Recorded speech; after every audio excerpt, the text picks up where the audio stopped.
We've all hacksawed off the end of a bolt or screw or something, and you're left with kind of nasty threads. As you can see here, they're folded over.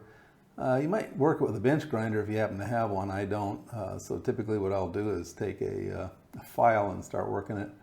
But I found another tool that does a pretty good job. It's inexpensive and it makes nice, clean, consistent ends on it.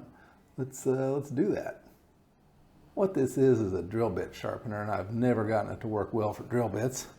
It's on the end of my drill, and what you're supposed to do is take your drill bit and put it in here like this, but we're going to use it for this rod. It works best if you can use two hands on it, and of course you want to use eye protection and all that other stuff. But yeah, you just slip it in here and rotate it against the stone while it's turning, and it will put just the nicest little rounded end on there for you.